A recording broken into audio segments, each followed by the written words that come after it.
Songs actually I did learn that when I was in 8th grade, and the drummer couldn't play it, so he kind of just did things on on the toms, and I'm like, dude, shut up! And when he shut up, we could hear 16, or 15, 16, 17, and I'm like, I look at my friend George, bass player, I'm like, is that? He goes, the Babies. I go, no way. Because this was at a place that it was on the Golden Mall. All the big bands, Ted Nugent, all the big bands at the time. Babies, Nugent, I'm trying to think of other bands, people that I didn't care about, like Fleetwood Mac, or not Fleetwood Mac, but the chick, Stevie Nicks. Because they'd all come into our store, because we were just like a few doors down, killing music. And we had anything anybody could need, and we were right there. And that's why Ted Nugent came in looking for the, he wanted to put one of those Wayne things on my Les Paul. And I go, can you show me the guitar? He goes, Les Paul's a Les Paul. And I go, let me just. So I look at it, I go, so it's a standard. I go, do you care if they drill? And he goes, yes, I do. That's why I'm asking you. Is there a thing that they can put on this where I can have that wing bar thing that Eddie's got, but don't drill into it like they have to do with this Floyd thing? And he just knew, like, you know, thing. And I'm like, you mean the Floyd Rose that he's got? Yes. I go, well, that's kind of pre-drilled for a fender trim, and then they have to drill it out a little more. And he goes, I don't care about that. I don't want to drill in anything. If you have to drill like a couple of holes to mount it, that's fine, but no routing. I go, you got one choice. It's called the Wonder Bar. It just came out about a year ago, and it's by Washburn. He goes, oh, Washburn. I've got a Washburn guitar. I go, they're a pretty good company. I have not tried one, but I hear that they work just as well as Kaler or Floyd. But everybody wanted the Floyd Rose because that's what Eddie had, and even Teddy. And Ted was getting a shipment of see, this was 85, so yeah. Eddie was starting to get his own amps made by whoever started making them first. Was it Peavy? I don't know. When Sammy came into the picture, I just bloop, I don't care. So, but whatever, you know. So I said, he goes, listen, if you can put one of those Wonder Bars on this guitar and get it back to me today, within 3 to 4 hours, you are my guy. I will give you a tip. And I'm like, please don't let it be the tip of your dick. No, I didn't say that. I said, okay. And he goes, here's my number. He goes, here's the studio, and here's where I'm staying. And if you call the studio, just tell him, Mike, is that your name? I go, it's Michael. I'm Michael, now that I was 19 and a father. So he goes, okay, Michael from Killeen. Just tell them Michael from Killeen is calling, and I'll answer it. So, okay. So amazingly, I found this old guy that used to work at ABC Music, and he said, yep, I can get it. We have one in stock. I'll have it on his guitar and ready to go within 2 to 3 hours. I'm like, that's perfect, because you're right by him. He goes, well, we'll have to deliver it to you, so we don't deliver it to the client. You deliver it to the client. I go, really?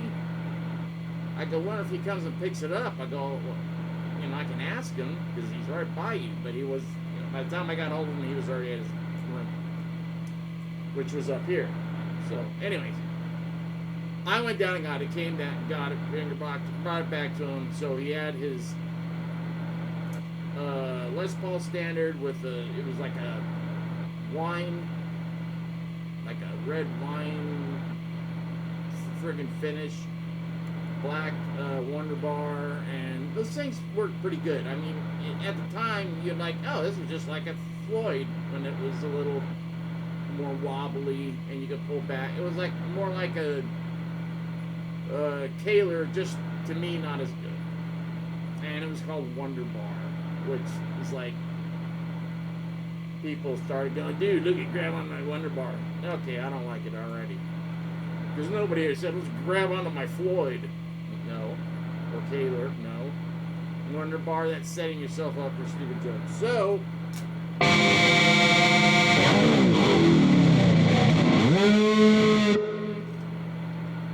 So anyways, that all happened, and I don't know why I told you about, there's a reason I was going to tell you that about Ted. Oh, just that he was like so set on getting this, and he didn't care that, you know, people were going to compare it. He wanted to do those sounds. Eddie taught him how to do the friggin' harmonic with the dies and all that crap, and he wanted to do it on this new album. And if you listen to, he plays Little Miss Dangerous. That's his wife now, not his wife when he wrote it. That, you know, 16 or 15, 16-year-old from Hawaii that he had to get his parents' permission and all that crap. That's who he wrote the song for. But now it's his current wife, who's older and, you know, older than me, actually. Ted is funny to watch because he can barely get up. You know, he's had both knees replaced. You know, because he was like Eddie. He would jump off a stack of fenders and slide across the stage on his bare knees. At least Eddie had like some kind of pants on. Or he started out with, you know, pads, like skateboarding knee pads, and then he stopped using them kind of, and then he just, you know, did his thing. He just slide like a baseball player. The guy was insane. It was so great. If you never saw the original Van Halen before Dave left, then you never saw Van Halen. Van Hagar was not even close. That was a ball clip pussy whip band. So anyways, so I was looking at the friggin', so 50, they're only going to make 50 of those Tony Iommi heads, and they're already gone. And the price was astronomically stupid. Because that's what I was saying. When I went to the Framus and I was going to buy it, I'm like, oh, God, I have to have this Framus. How much? $1,500. $1,500? For this piece of junk, and it's called a Framus. What the hell is that? It sounds like, you know, Krampus. The weird dude in Christmas that, you know, takes children and tortures them. No. And I tried to, you know, get them down, and they wouldn't come down because they were selling them almost at cost just to get rid of them, because it was a very, you know, boutique amp. So that's when the boutiques started to just come in. So I never bought one. I wanted one, but I never did. I'm glad I didn't buy one because it was too much. Too much. It was just for that kind of sound that you couldn't get this. So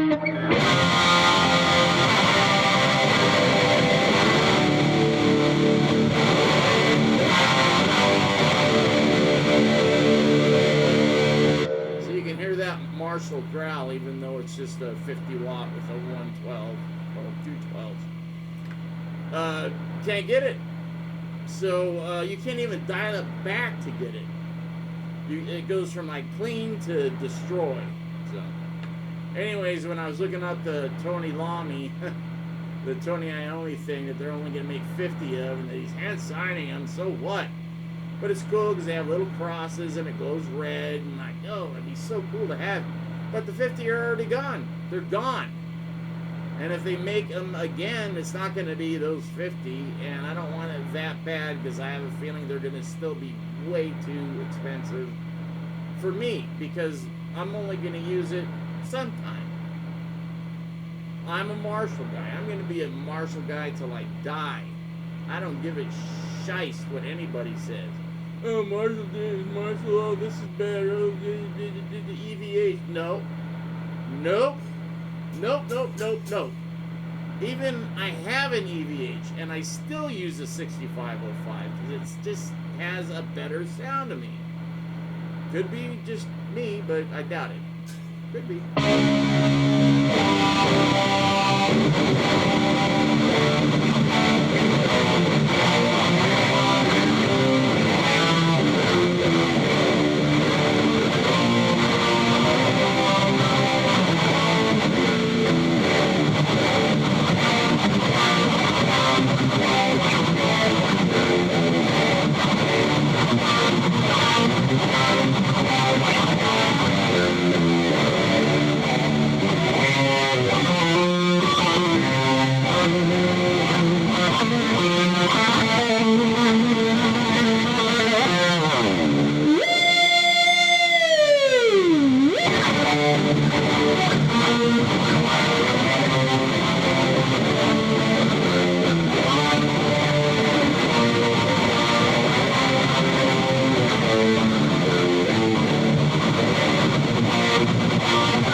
it. I'm done. I'm out. I'm not going to go too long, because I know I've already gone too long with the talking. And I don't want to do too many two parts, because I lose people. Not to death, just to...